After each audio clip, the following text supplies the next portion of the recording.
Thanks everybody for having me. Good to see you all. And thanks also Kendra and John for the awesome selections to start us off today. I think really appropriate. Just to clarify, I have done some community relations consulting, especially with Samtrans over the last couple of years, doing community outreach about trying to get public input about what kinds of transportation priorities we want to have throughout San Mateo County. So that was my my day job for part of my time on the city council. Although city council in a community like Palo Alto is one of those part-time jobs. It's a full-time job with part-time pay. Right, let's see if I can get my computer to turn on, which would be helpful because it has my notes. Give me just one sec.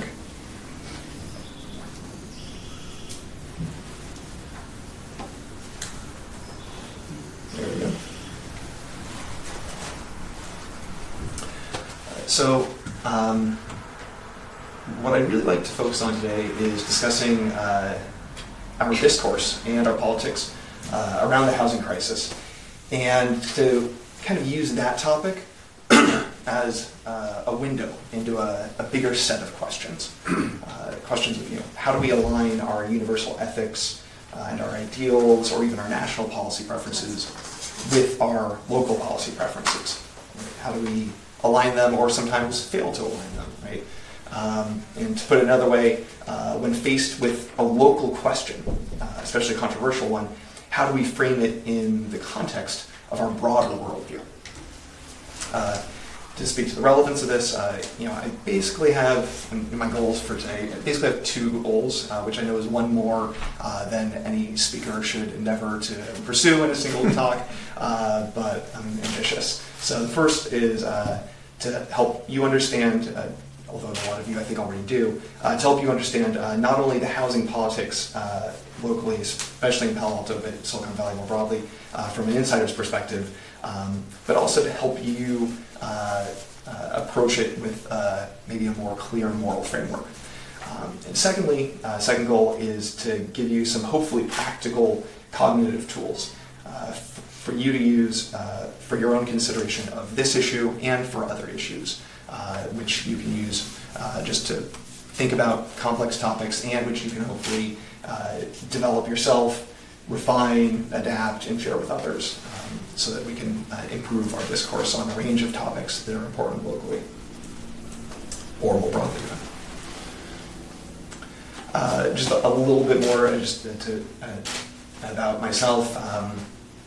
I've spent the last decade thinking about policymaking, going from in my late 20s when I went back to college to get a political science degree, and then working for State Senator Jerry Hill, who represents this area from Sunnyvale up to Brisbane, and basically all of San Mateo County and almost all of San Mateo County and northern Santa Clara County, and then of course 4 years on the Palo Alto City Council. So I've definitely spent a lot of time thinking about policies and how we should think about making policies. And housing has been, more than anything, the main catalyst for me getting involved in the city council. While I'm, I'll just say my college degree was political science international relations, not focused on local issues. And while I remain really deeply concerned about global issues, there are several what I see as existential threats to our nation and to human life and liberty globally. I really focused my energies on the housing crisis and local concern over the last few years. And it's easy to say, well, that was my job. I was a city council member, of course, I'm focused on the local stuff. But really, I chose to serve on the city council because I thought that's where my energy would be best spent.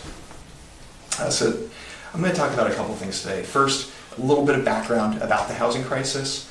Second, a framework or some cognitive tools, as I've mentioned before, for thinking about policymaking in general. And then coming back to housing, trying to apply those approaches, that methodology to talking about housing in the local crisis. And that's where I'll also talk a bit more about my own personal experience and kind of the insider's view of the local politics. And I just want to make sure, and it's not a big room, but can you guys hear me in the back? Yes. Okay, great. So, a little bit of background. Basically, the housing crisis is tearing our community apart. Not just in Palo Alto, not just in Los Altos, but throughout Silicon Valley and throughout the Bay Area. It is also an issue in a number of other popular urban areas around the country, but it's worse here. We're the tip of the spear. And Palo Alto and San Francisco kind of vie for the worst within the Bay Area, even with some of the worst housing costs in the country, actually the worst housing costs in the country, and maybe the worst in the world, one of the worst in the world. It's not just a question of how much property costs. It's really a question of how much the rent is, right? That'll come up a little bit later, but I don't think a lot of people are trying to reduce the cost of people's homes or houses, right? A lot of people are saying, well, hey, if something happens with housing costs going down, I'm going to lose this big investment in my home, my house. I think what most of the people advocating for more housing are looking for is the cost of a home, an apartment, to go down. We'll get into the details a little bit more. But again, this is a big issue. I think most of us know that. And as a result of the housing crisis, we have increasing economic and racial segregation in our area. The poor and middle class are given worse and worse options over time. And I want you to kind of imagine a series of choices you might have to make depending on how hard the housing crisis is hitting you. Option 1, work more jobs than you have time for, leaving less time to spend with family or community. Option 2, cut out something important from your budget to pay rent, utilities, medicine, food, further education, childcare. Option 3, live in overcrowded spaces with multiple families. Option 4, move to a slightly cheaper community nearby, causing displacement and gentrification there. Option 5, move far away where housing is cheaper. Maybe they're more into a community in the Central Valley or near there where they're doing lots of more urban sprawl building and housing is a little bit cheaper. Of course, that means more urban sprawl, which isn't great for the environment, more traffic, more greenhouse gases from long commutes. And for you, this means hours in your car each way, each day. You show up to work stressed, and you return home late, tired and stressed, diminishing the time and quality of your quality time with your family and community. Option 6, couch surf. And this is, to be clear, homelessness. It's just more hidden. Option 7, live in an RV or in your car. And option 8, live on the street. So this is the context of what we're talking about. We talk a lot about the symptoms. I guess the main symptom of the housing crisis is that the rent is too high. But the origin, I think, is actually pretty simple. We added a bunch of jobs for decades, and we never planned ahead and built the housing to support those jobs. And so now a lot of people want to live here for those jobs, for that economic opportunity, and they're competing for what is, relative to the jobs, a shrinking pool of housing. It's basic supply and demand. So why didn't we build the housing? I think it's really two prongs. One is just a lack of foresight. A lot of people didn't realize we were going to need it, and essentially, for lack of a better term, NIMBYism, right? The not in my backyardism. That, yeah, we should probably have housing, but maybe somebody else will do it or put it somewhere else. And if everybody says put it somewhere else, it ends up going nowhere. But I think it's really a combination of these two, lack of foresight and NIMBYism for decades that got us where we are. I often draw analogies between the climate crisis and the housing crisis. Though, of course, the scale of the problems is really not analogous. But how we conceptualize and how we discuss them has a couple of parallels. So here's kind of the basic idea behind that analogy. You've got a big collective action problem. It's a major challenge Its origins are rooted in economic incentives, which have been guided by governmental policy. So it's a classic collective action problem. Again, everybody says, yeah, something should be done about it. Once we start to realize something should be done about it. But today we're saying, yeah, this is a big problem. We're saying that finally about climate, and we're saying it about housing. But maybe we should cut our greenhouse gases after China, and then China says maybe we should cut it after America, etc. Classic collective action problem where everybody needs to chip in. If only a few people chip in, we're never going to get to resolution. Everybody's waiting for somebody else to be first because nobody feels like they have the incentive to be the first. And the bodies here are cities and counties who have a lot of jurisdiction over local land use planning, can approve specific projects, and can zone and do things to encourage office development or to encourage housing development or to encourage luxury housing versus encouraging more reasonably priced or affordable housing. And like climate change, like I said, solving will require everybody to pitch in. Every government body needs to do its part. What's interesting is that in our region, and in Palo Alto in particular, there's a really strong recognition that the climate crisis is real, and there's strong enthusiasm for trying to solve it, including by making some tough local choices. However, the same level of recognition and enthusiasm for tackling the housing crisis is not always the same. I'm not going to spend a lot of time today talking about or trying to make the case that the housing crisis is real in the same way, and that it is real, and that's man-made, and it's solvable, in the same way that your speaker back in January, when it was last year, didn't spend a lot of time talking about that climate change is real. We're way past that point. The question is, what are the details of solving this problem, right? Understanding more of the details of the origins and understanding more of the details of the solutions, and then taking action to actually solve them. As with climate change, I think we're past the point of acknowledging that it's real and that policy choices are really going to be essential for making change. As with climate change, academic, government, and independent research is clear. At this point, when somebody says there is no housing crisis, frankly, it sounds to me like somebody who says climate change is a hoax. There are still a few people who, you'll see it if you read online comments, which you shouldn't, on some of the local press. There's a story about housing, and somebody will say, "Oh, this housing crisis is a hoax."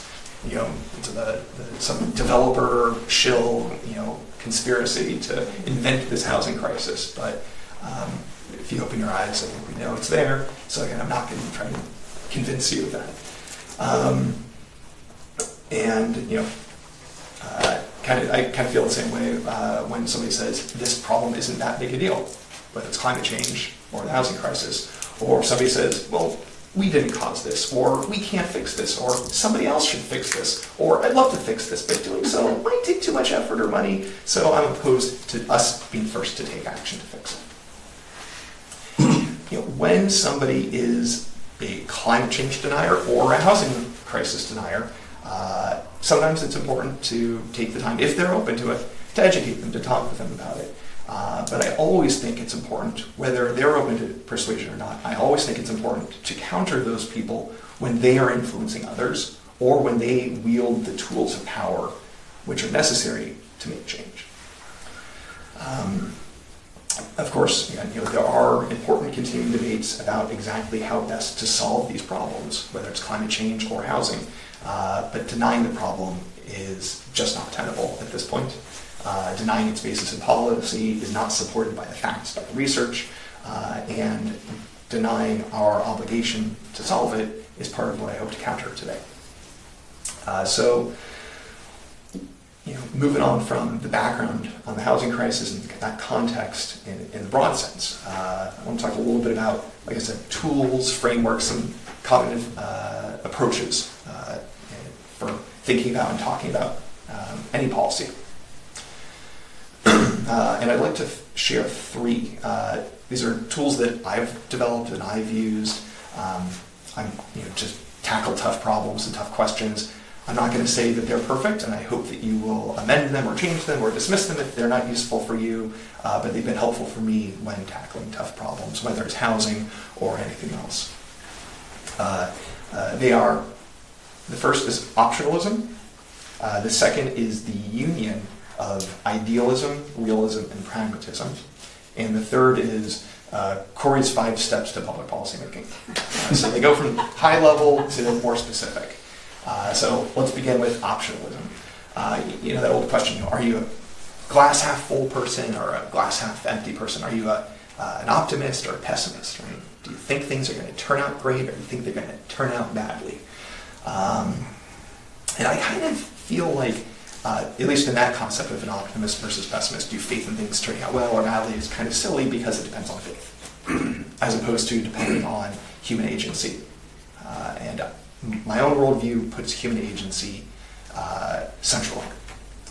We're in charge of what's going to happen to us individually and collectively, so we need to take responsibility for that.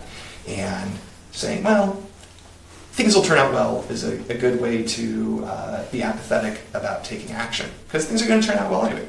Or saying, well, things are going to turn out crap in the end anyway, means, well, why bother? But if instead of saying we're an optimist or a pessimist, we say we're an optionalist, somebody who sees all of the options before us and sees the need to pick carefully and wisely among those options and then pursue them,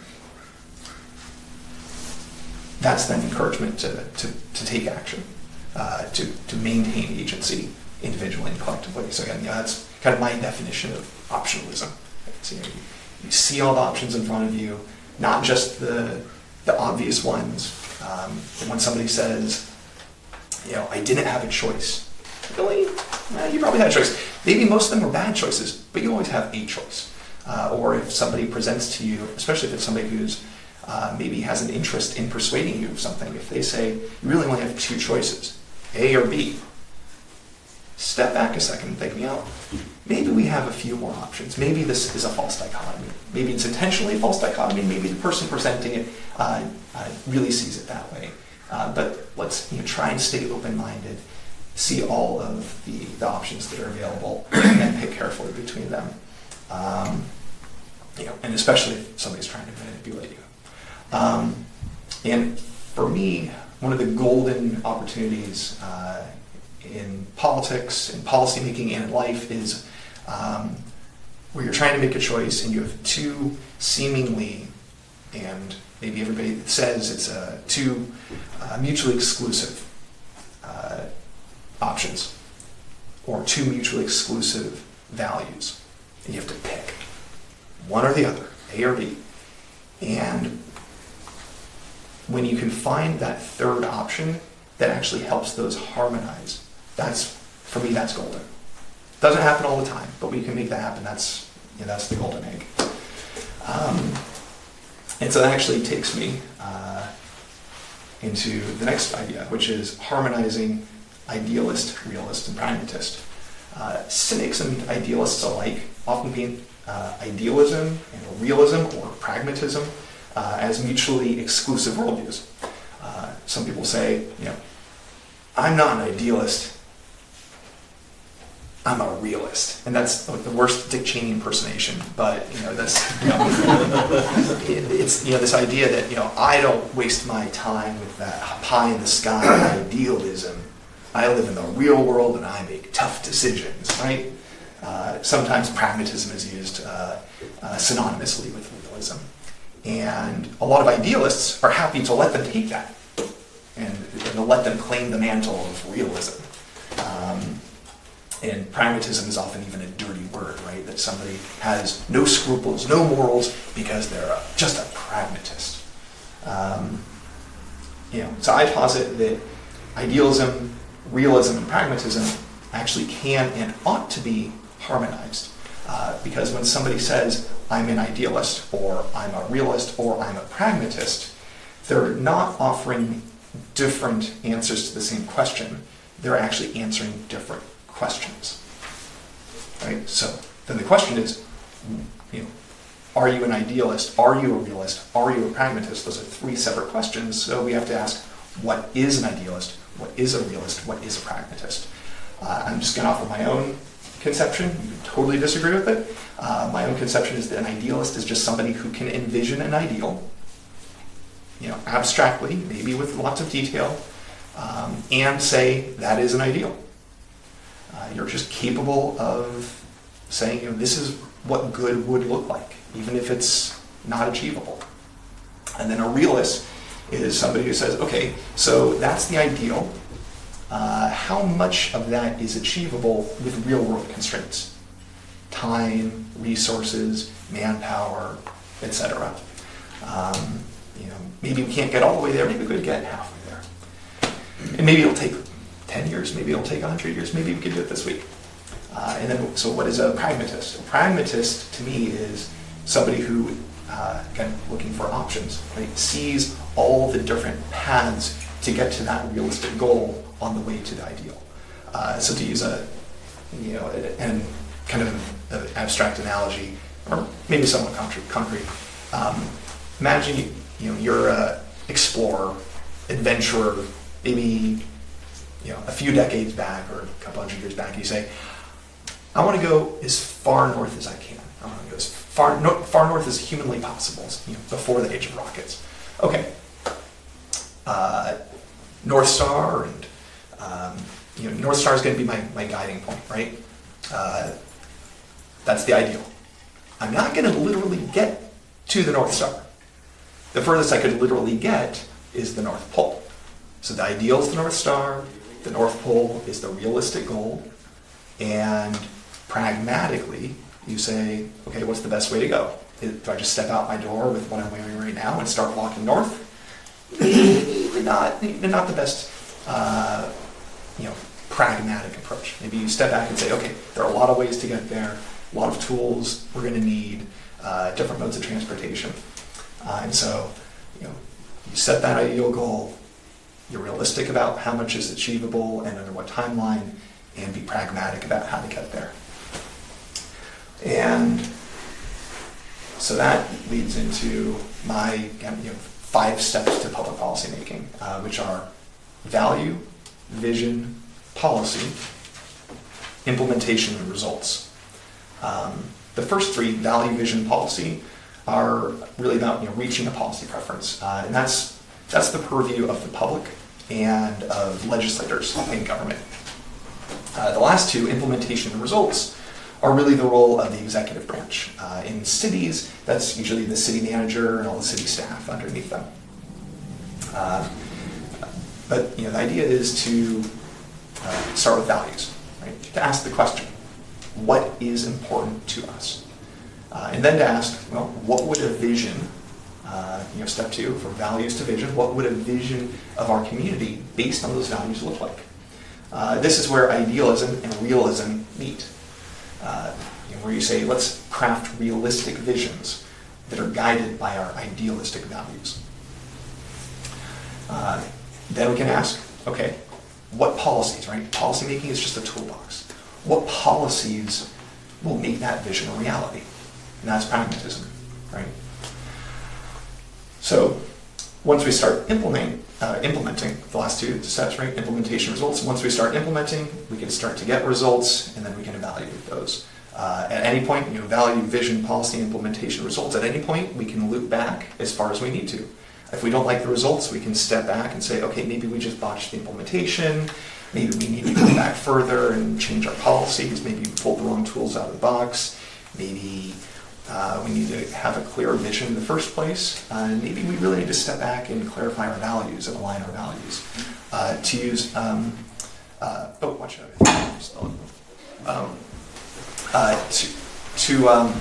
To use an analogy for this one, like the North Pole adventure for idealism, realism, and pragmatism, the analogy I'll use here is, appropriately, building a home. So you could start with just implementation. Just pick up some wood and some hammers and start nailing together. It's helpful, though, if first you've got a plan, right? You've got policies in place, right? Basically the blueprint. helps before you have a blueprint if you have a vision, right, of what you want the house to be. And your vision should be guided by your values. So if you take it in order, value, vision, policy, implementation, results, start with what's important. I want to be safe.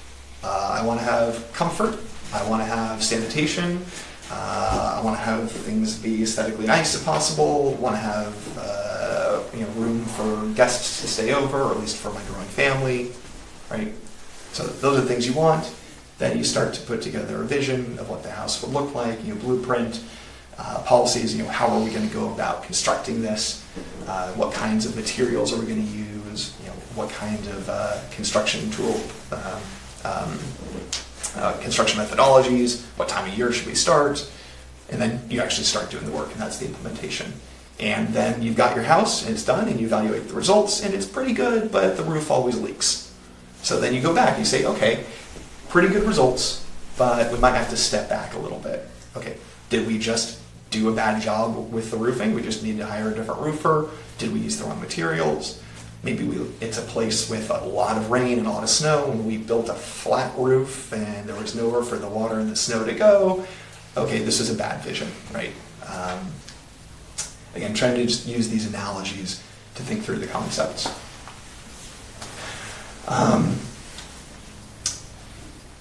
When it comes to bringing this back into actual policymaking, I tend to think that we get into a lot of fights about the specific policies. You support this policy and I support that policy. You're wrong, and how could you even think of that? I think if we step back from arguing about the details of the policy, just which tools we're using to achieve the goal, we step back and talk about the goals, we tend to find a lot more alignment. So when we step back from policy debates to talk about vision debates, it's usually a lot more interesting. We find a lot more common ground. And if we step back one level further and talk about values, that's where it gets really interesting. And we find a lot more alignment. I think that what I've found, at least in local politics, is that when we're talking about values, people who are entrenched on opposite sides of a topic, including housing, especially housing, when you talk about values, you find a lot more alignment. So, stepping onto the next phase, actually trying to take these concepts and keep them in mind as we talk about housing in local politics and local policymaking. I'm going to talk a little bit more about my own experience, and then we'll kind of loop in these methodologies. As I mentioned before, my primary catalyst for running for City Council in 2014 was, frankly, was an absence or inadequacy at that time of thoughtful, realistic, and morally grounded discourse around the housing topic in Palo Alto. Instead, what I saw at that time was a rising populist movement which opposed all change. This included not only opposition to office development, but also opposition to market rate housing or affordable or below market rate or BMR housing. The populist movement in Palo Alto calls itself residentialism. In contrast with the residentialism of the 1960s and 70s, which preserved the foothills and the baylands from sprawl, which I think was a really good thing, I sometimes refer to this new wave of residentialism as neo-residentialism. I think that's the political scientist in me. Some people could just call them NIMBYs, but they call themselves residentialists, and so that's the phrase that I'll use. The neo-residentialists really got their start in Palo Alto in 2013, when the Palo Alto City Council at that time had unanimously approved a nonprofit corporation's proposal for a 60-unit affordable senior housing complex, coupled with a dozen single-family homes to be sold at market rate. And the market rate sales would be used to help finance the 60 affordable senior units in that same development. The developer that was proposing this was Palo Alto Housing. At the time, they were called Palo Alto Housing Corporation. They subsequently changed their name because they found that a lot of people, when they heard the word corporation, figured they were a for-profit, forgetting that a lot of, basically all nonprofits are nonprofit corporations. So they dropped the word corporation just to remove the confusion. And I also want to say something for the record. I know it's something that your group has been involved in the past is the question of corporate personhood. I actually spent a summer interning in DC, laying the groundwork to try and overturn Citizens United, and I personally strongly believe that while not all corporations are evil, especially nonprofits, no corporation is a person, but that's just my own view. This development, this 60 units for senior, a below market rate, affordable senior housing, plus the 12 market rate single family homes. This was proposed on Maybell Avenue in Palo Alto. And this project, which is now infamous in recent Palo Alto history, is sometimes just referred to as Maybell. Right? People will ask, where were you on Maybell? Were you for it or were you against it? So again, the whole city council, including the more residentialist members of the council in 2013, have approved it. They said, this is a pretty good location, this is a good project, we'll support it, we'll let it move forward. The neo-residentialists gathered signatures for a referendum to overturn that unanimous council approval. They got the signatures, they got it on the ballot, that became Measure D in 2013. So no on D would mean, no, we do not approve, we do not support what council did. Overturn what council did, yes, would mean, yes, we affirm council's approval of this project. I remember the No on D campaign running ads. I actually got the flyers in my house that showed some more controversial developments, even on the other side of town, showed pictures of clogged streets at the worst times and the worst places with the worst traffic, with the line, if memory serves, I think the line was, is this your Palo Alto? If not, send a message to City Hall, vote no on Measure D. So that's kind of what the conversation was about. It wasn't just about this one development, it was about a general sense of frustration with ugly buildings and traffic primarily, along with some other concerns as well. But those were really the big topics. So this was 2013. This was a special election. That means it was the only thing on the ballot. Turnout was low.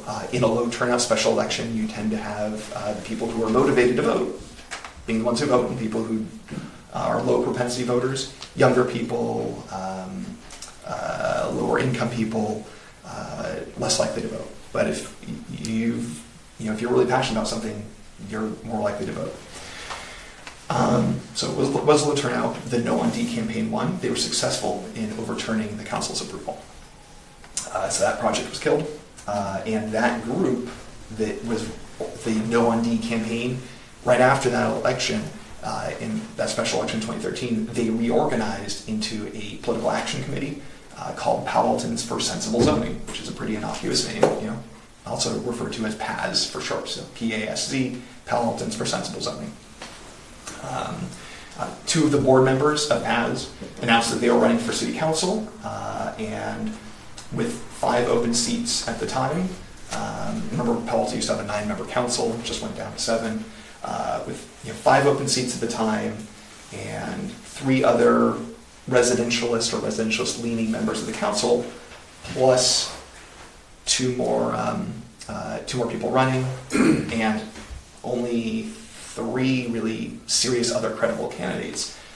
Those 2 members of the PAZ board were going to walk onto city council with no real opposition. After that Maybell defeat, a lot of people overread the results. They saw the loss of affordable housing by the voters. Well, Palo Alto still a lot of affordable housing, but again, it was a low turnout election. So even the people who were pro-housing in 2014 leading up to that city council race were backing off and saying, hey, I'm a residentialist too. Yeah, we got to slow down on housing. Yeah, we don't need more affordable senior housing after all, which I thought was nuts. And so I very reluctantly decided to get into the race in 2014 so that there would at least be an option on the ballot of somebody who was openly pro-housing at a time when I really saw it as a need. Stepping back a little bit, I do think that the obviousness of the housing crisis has become more clear over the last 4 years, or 5 years now, as it's worsened. But I think it's also become more clear because more of us have spoken up and said, this is a problem, guys, we've got to do something. I'm not sure who our equivalent of, Al Gore and an Inconvenient Truth movie is locally, but I think a lot of us have been trying to raise the alarm for a while. And that's part of what we were trying to do with my campaign in 2014.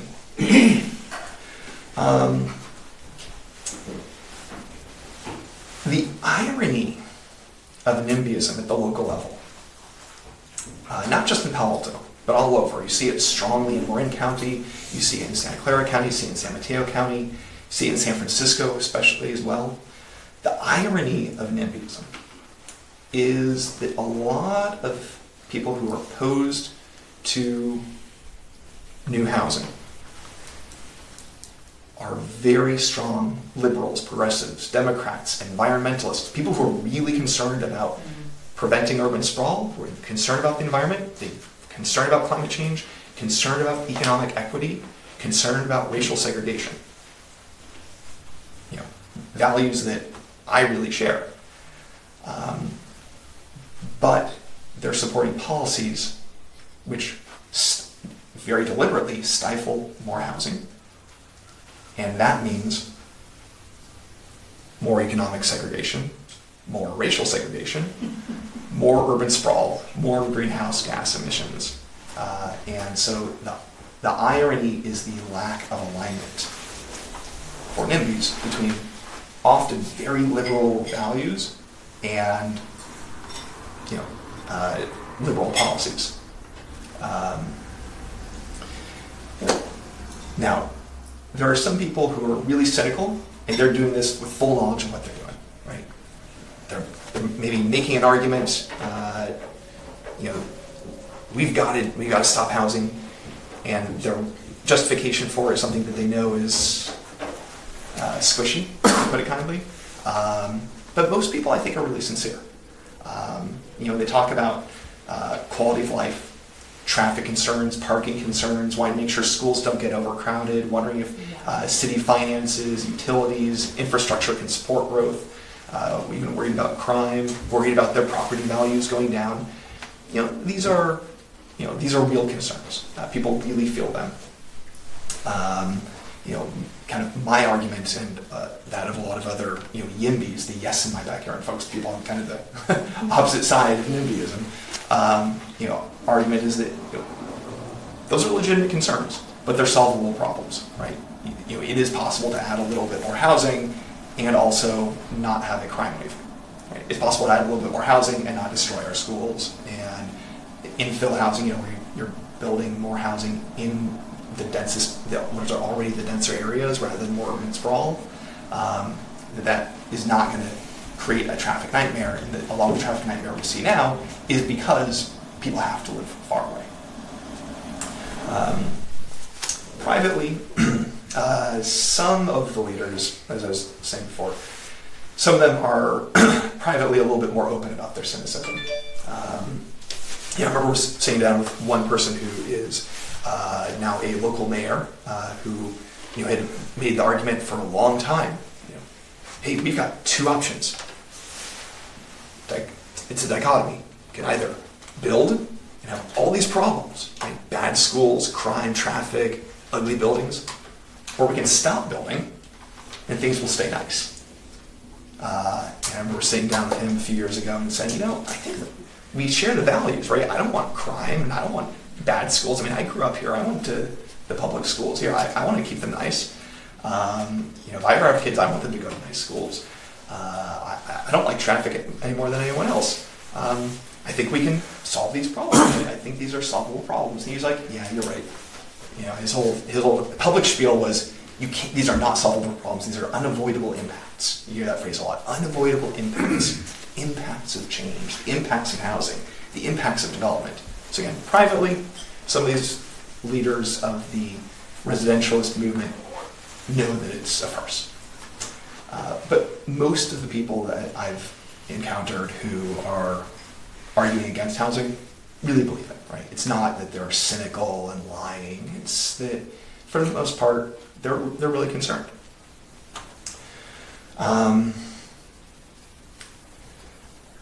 So let's apply some of those concepts we talked about earlier. Sorry, one sec.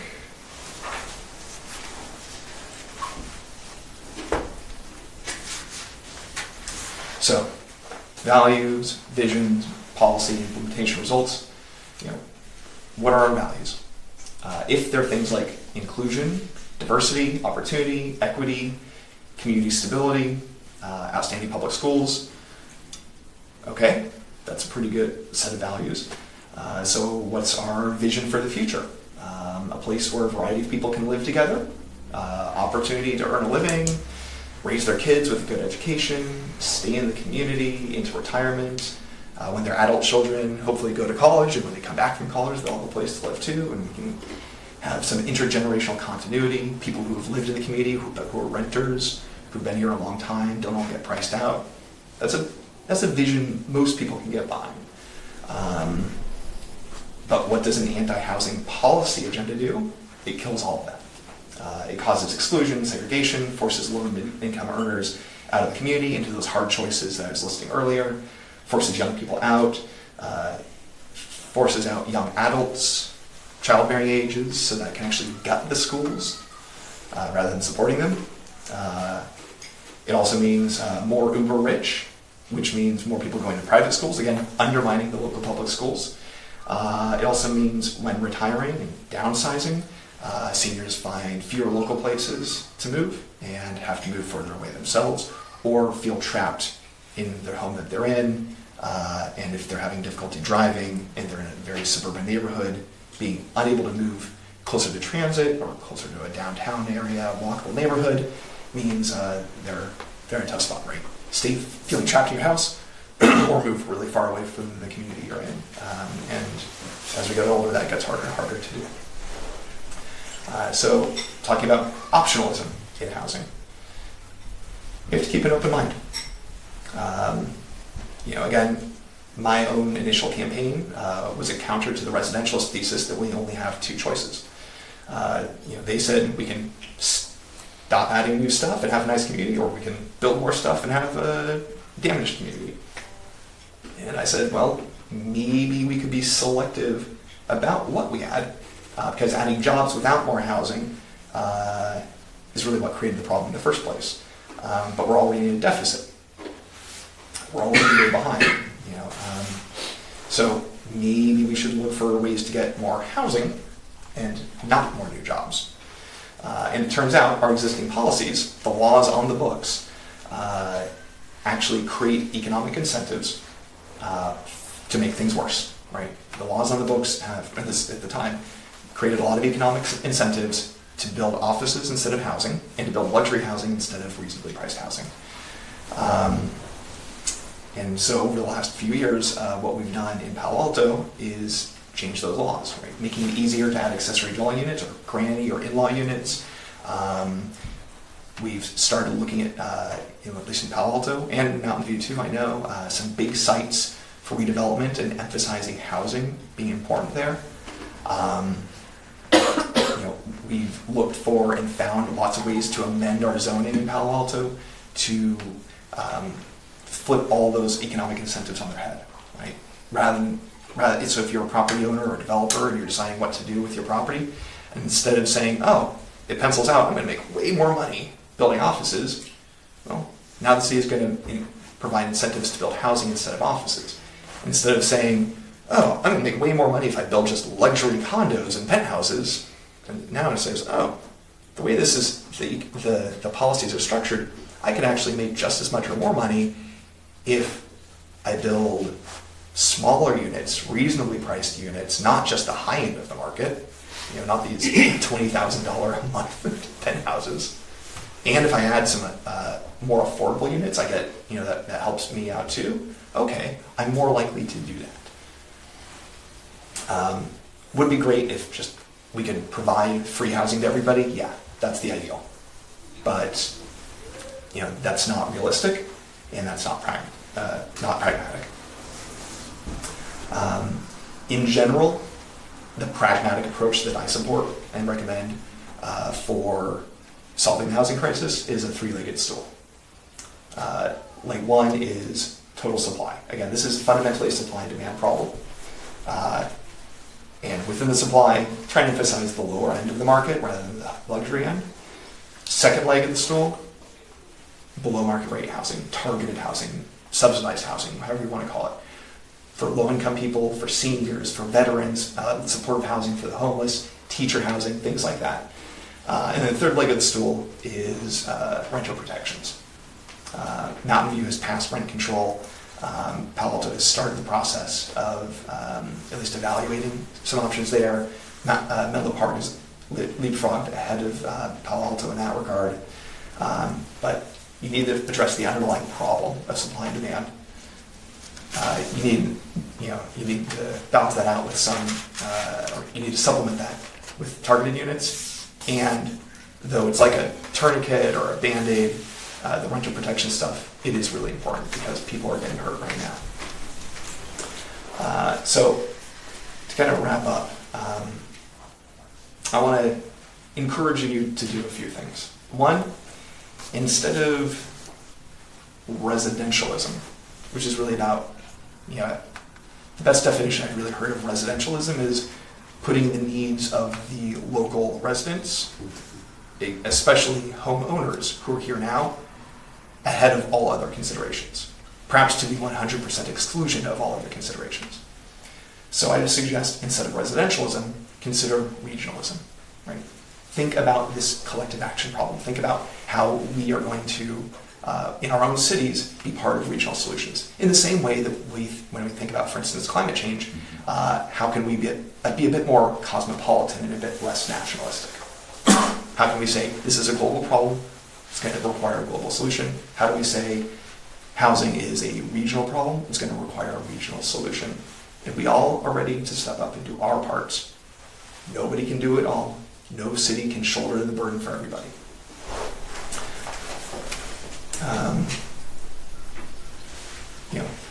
Really think about your local debates, local policy, local political debates through an ethical framework. Right? Start with values.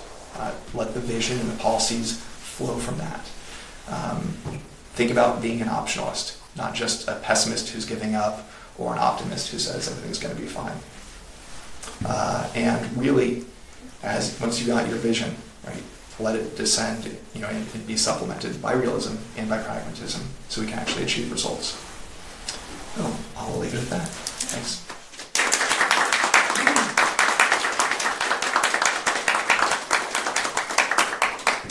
Well, thank you, Cory. We have time for some questions, and maybe I'll let you take them, but I'll kind of make sure that everyone has a chance to speak who wants to. Sure. So I hand them. Yeah. Well, I have a question, and that is, it seems to me that there's a housing shortage, but there's actually a jobs crisis. And why isn't there any emphasis on reducing the jobs?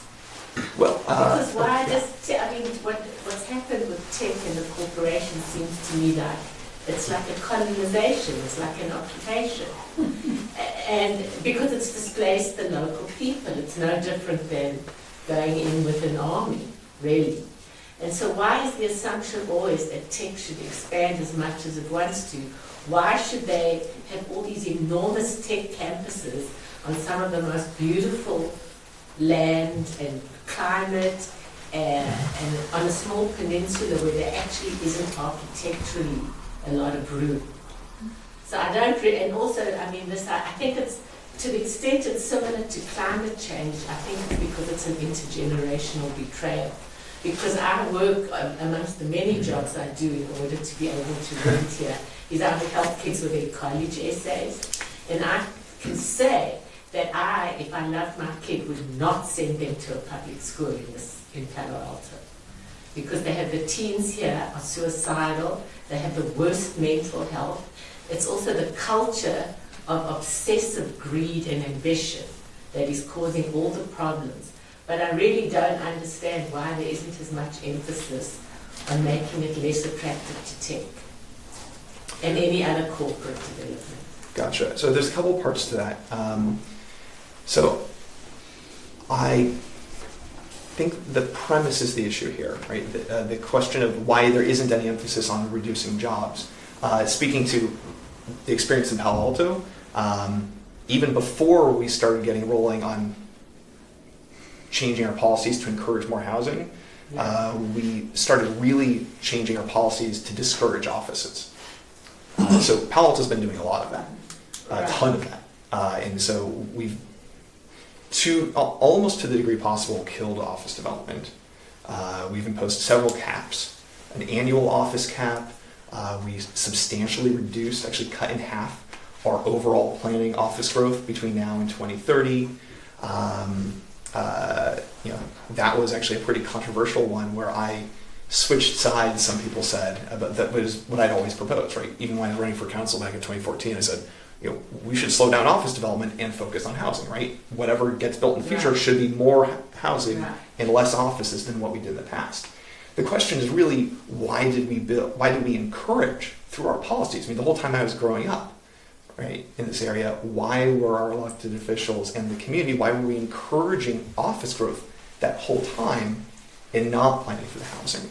But I think we finally realized that was a mistake, just like we realized it was a mistake to be burning fossil fuels for decades. And so we're now in this bad deficit and trying to claw our way out. I guess I disagree a little with the premise that there's no emphasis on reducing jobs, because I think there is, at least in my experience in Palo Alto. I would like to see that echoed in other cities locally. I don't think that rapidly expanding tech is something that either the NIMBYs or the YIMBYs want. So I actually think there's a lot of political will and community will across the housing debate for saying we're ready to slow down office development. That's kind of been my position. Because two things have been created. One is that you have some of the most extreme inequalities. Yeah. Also, historically, there's never been a society where so much wealth is concentrated in the hands of 30-somethings. So that's another social misalignment that we've not ever seen. Yeah, although I will say that most 30-somethings are not wealthy in our area. Millennials are making less money. Yeah, there's you have a few people at the very top who are younger maybe than some of the elites in the past. But I will say on average, millennials are doing worse economically than previous generations. Okay, I think you were. Sorry, I just wanted to point out an example of what's, I work for Sutter Health, which covers the whole Bay Area, and we were just kicked out of our Mountain View office because they wanted to quadruple the rent. And then, but with all the office building, Palo Alto notwithstanding, in Mountain View, Sunnyvale, and other areas, that lease fell through. But Sutter has been proactively throughout the Bay Area let moving workers remote at home. Where they only have to, and my whole crew only comes in one day a week, or they go to clinic, and it's a huge benefit also for, so it's just, meanwhile, then the person who was going to come in to pay the quadruple rent fell through because of all the building, or the competition out there. So it's just an interesting phenomenon. Cisco, from what I hear, has sold countless office buildings because they've moved so many of their employees remote also, so it's just, I was wondering if you could comment on that as far as from the policy standpoint. Have you seen this, or again, this is anecdotal from my experience? Well, I think those are good anecdotes, just more evidence that supply and demand does apply. I've heard some people say supply and demand doesn't apply to the housing market. It does. Just recognizing that there is slightly, there's a stratification of the market, right? That there's the high-end market, there's medium, there's lower end of the market, and if you had a lot of supply that's just $20,000 a month, units, that's not going to have as much impact on the lower end, the studios and the one bedrooms. But it also applies to offices, right? And this is the debate about whether we should ramp down offices, and this is why. It's been tough to convince some people that we can slow down office development, because they say, well, it's good for the city budgets, we get a lot of property taxes, it's good for the economy. The idea of, if you're in some other parts of the country that are not popular growing areas, the idea that you're going to slow down job growth, I mean, imagine somebody running for president saying, I want to slow down job growth. Like, it sounds crazy, right? But things are so bad here, right? There's so much inequality, so much inequity that some of us are talking about it. But when offices are being built, you No, do see. job growth's there for my Yeah. organization. We're just Yeah. having tons of people work at home. Yeah, and that what As an should, alternative, because it Yeah. saves the company money. Yeah. They only have to reimburse the employee, all the employees want it, so they don't have to fight traffic. yeah, that's a good transfer And we solution. can have people everywhere from Hayward to Santa Rosa, covering whatever, going out to those clinics without having to come in here on the peninsula, so the job growth is not the issue. It's just the company, at least mine, is transferring the office to the home. Interesting. Okay, Mark? So it struck me that there may be some particulars about, the sudden growth of tech that apply to here, but the problem seems like a general problem. Like when a city, especially one that is bounded, for example, Manhattan, lots of people want to work there, people already own the houses, and they don't want to let go of that because the more people want to work there, then the prices go up and they become richer because of that. It seems like historically it's a general problem that must have been solved again and again. In Manhattan, people build vertically, and generally speaking, we live in Mountain View, people are building single homes, and you think about how many people need homes, and you think, well, why not a tower block? So what is it that historically has happened that in places like Manhattan and other cities, as they've gone through this growth phase, that has changed it from we seem sort of locked into this problem now? How have people historically got past that? Well, I think the key is what we're starting to see a slow shift towards in Palo Alto and other cities around here, which is what's called infill development, right? So instead of just adding housing by adding more houses, it's adding more housing by having more townhomes, more apartments, more condos, right? Land is two-dimensional and space is three-dimensional, right? So if you can build a second floor, a third floor, a fourth floor, even a shocking fifth or sixth floor, you can fit a lot more units on the same square plot of land, right?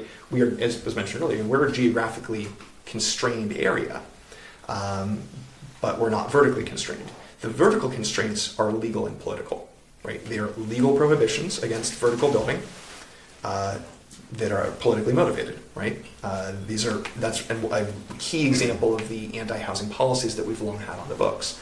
Also limits on the number of units you're allowed to put in a building, right? Or on a certain lot, no more than 15 or 20, depending on where the local zoning is, 15 or 20 units per acre, right? So if you wanted to build, if you were a property owner, you said, I wanted to build a bunch of studios, because there's a lot of people who are really eager to rent studios around here. In the past, Palo Alto said, yeah, that's illegal. Unless you leave, you can build a handful, but you can't build a lot. And that's what we've actually started to change. And I will say it's actually been really exciting to see some of the people who had been previously staunchly anti-housing growth kind of come around and say, you know what, we have started to slow down, at least in Palo Alto, we have started to slow down on the office growth. Okay, let's take another look at the housing stuff. And some of the votes that we took over the last couple of years that I expected to be evenly split between the pro-growthers and the anti-growthers, we actually ended up seeing as unanimous votes, which is, I thought really exciting. It's a sign that, through patience and through continued conversations, as we all stay open-minded and engage with each other, there are opportunities to change hearts and minds. And also, on the other side, some of the people who were staunchly against limiting office growth have started to soften their stances there and say, I'm seeing how this is really counteracting what we're trying to do with housing, so we could slow down office growth, at least for a while. You talk a lot about NIMBYism, which is a big issue, but the other issue is like Prop 10 lost badly, and I lost track, but the real estate industry put in like over $100 million to defeat it. So I think there's other factors, and that you talk about laws and whatnot. The cities can't control a lot of the law, the Costa Hawkins or whatever else. So I think there's a lot more than NIMBYism that's some tremendous forces against solving housing. Right. Well, this is an interesting, and what I wanted to do with this is separate two different issues. Renter protections, which I think are vitally important, including whether it's rent control or other renter protections. My attitude is pass whatever can get passed in the community, right? Whatever the local community will support, get past that. I don't think rent control would pass in Palo Alto, but I think renter relocation assistance would. Because we saw rent control fail in San Mateo and fail in Burlingame. It did pass in Mountain View, but I think Palo Alto is a lot more like Burlingame than like Mountain View politically. Renter protections are really important. They address a symptom. They don't address the disease, right? In good medicine, you've got to address the symptoms when they're bad, but you also have to address the underlying issue, right? And so the issue that I've been focusing my talk on today, and my comments on, was really about the underlying disease of not enough supply, especially the lower end of the market, the studios, the one bedrooms, the affordable, 60 units of affordable senior housing, stuff like that. I didn't talk as much about the renter protections, but I agree that's another big part of it. As I mentioned, that's why I and a lot of other people advocate for a three-legged stool approach, right? You work on basically three policy areas that intersect, right? You work on getting more supply, and that means starting with changing our policies to encourage housing supply and discourage the office growth. Secondly, again, focus on getting as many below market rate units as you can. And then the third is also do the renter protections to the degree possible. And so you do see, I didn't talk about this as much, but when I talk about alignments, even people who describe themselves as housing advocates, some of them are very focused on one of those three legs. Right? They're very focused on renter protections, but not all on supply, or very much on affordable housing, but not as much on supply or renter protections, or very much pro building lots of new stuff. Great, lots of new housing, awesome, but don't spend much time talking about renter protections at all. And so trying to get the housing advocates to say, we're all on the same side. We all have common interests, I think is really important, because for each of those, there's also an opposition, right? Whether it's the NIMBYs or the apartment association or the realtors or whoever. By the way, is it true that, my apologies, just a quick question, that the cities make more money on office buildings than the residential? Yeah. Okay, well, there you have it. And this is part of why it's a tough sell to say, let's slow down office development. I've been saying it for several years, and that's where I, found common ground with people who I was adamantly opposed to when it came to housing issues. At least we could agree on some of the office stuff. We've got time for maybe one more question now, but we can continue informally when we do our refreshments after the formal program. So I'd be interested in hearing a little bit more about your thoughts about sort of what's driving NIMBYism, and in particular, one of the things that sort of occurs to me is, we seem to have kind of eroding social cohesion. And it seems like maybe one of the things that could help with sort of shifting people from a residentialist attitude towards a more regional attitude would be if that sense of social cohesion was stronger. And sort of, seeing those seniors as seniors that will be me one day instead of like others, And I wonder what your thoughts are just in general on sort of what's driving that attitude. Is it getting worse, and is there something we can do to make it better? Yeah, so I see the surface and the subsurface motivations for people saying, I don't want new housing, I don't want new affordable housing. And it alluded to a few of them earlier. On the surface, the ones I usually hear are traffic, parking, aesthetics, schools, infrastructure, right? Can we support it? The subsurface, and not everybody shares all these, but these are the things that are motivating it, right? It's not all NIMBYs are created equal, just like not all YIMBYs are created equal, right?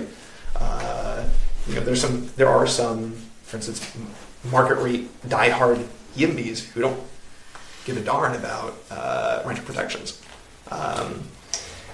But the subsurface motivations, I think, are First and foremost, a general common human resistance to change, right? The devil you know versus the devil you don't, right? You know, there might be a big building next to me, but it's been there for 20 years and I'm used to it. You want to put another one up on the other side? How do I know it's not going to be better than that one? I got used to one ugly building. I don't know if I want to. Or whatever it is, right? But the idea that just the general default, I think, for humanity is conservatism. Because in order to say no to something, you have to find one reason to say no and stick by that. Whereas to say yes, you have to overcome every single hurdle of opposition. So that's another general framework to think about. I think our default is always preserving the status quo. It's always easier to preserve the status quo than to add any change, any kind of change, any kind of progress. Some more specific subsurface arguments or concerns. Racism, classism, I don't want my property values to go down. Yeah. Not everybody who's opposed to housing shares those, right? They have often legitimate concerns about traffic, parking, aesthetics, and I think we should deal with them, tackle them head on. Again, they are solvable problems. Even some of the residentialist leaders privately acknowledged, yeah, these are solvable problems. So we need to put our heads together and do it. Thank you. Okay, so thank you very much, Cory.